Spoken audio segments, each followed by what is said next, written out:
वाघनख, ती पण कोल्हापुरात. जय भवानी, जय शिवाजी. मित्रांनो, स्वागत आहे तुमचं ऐतिहासिक नगरी कोल्हापूरमध्ये. आज आपण आलो आहोत एक खास प्रदर्शनात, शिवशस्त्र शौर्यगाथा, जिथे प्रत्येक शस्त्र, प्रत्येक ढाल, प्रत्येक कवच आपल्याला घेऊन जातं थेट स्वराज्याच्या काळात. इथे छत्रपतींच्या काळातील शस्त्रांची प्रतिकृती, युद्धतंत्र आणि मराठ्यांच्या पराक्रमाच्या कथा मांडण्यात आल्या आहेत.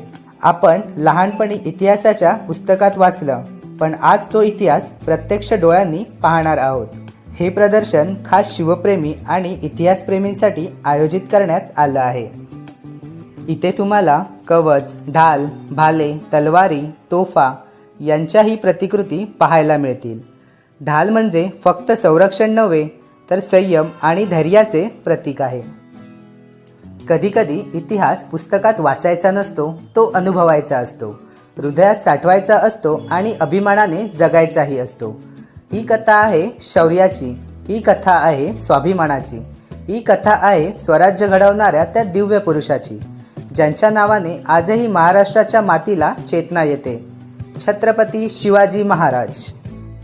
1659 साल.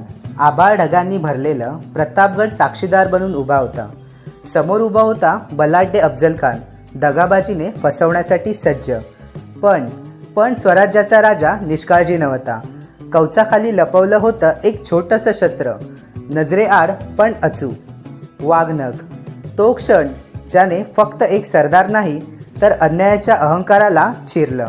त्या एका झटक्यात स्वराज्याचा आत्मविश्वास 1000 पटीने वाढला.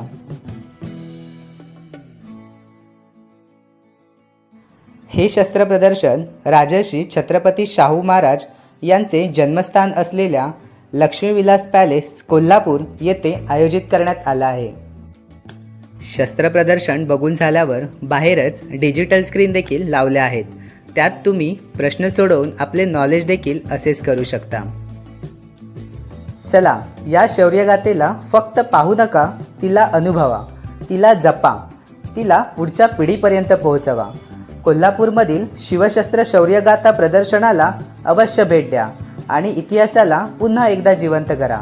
कारण जोपर्यंत या मातीत वाघनखाची कथा जिवंत आहे, तोपर्यंत स्वराज्याची ज्वाला कधीही विझणार नाही. या शस्त्र प्रदर्शनाला शिवप्रेमी तसेच इतिहासप्रेमींनी नक्की भेट द्या. कारण वाचल्याशिवाय इतिहास उलगडता येत नाही आणि पाहिल्याशिवाय इतिहास जगता येत नाही. धन्यवाद.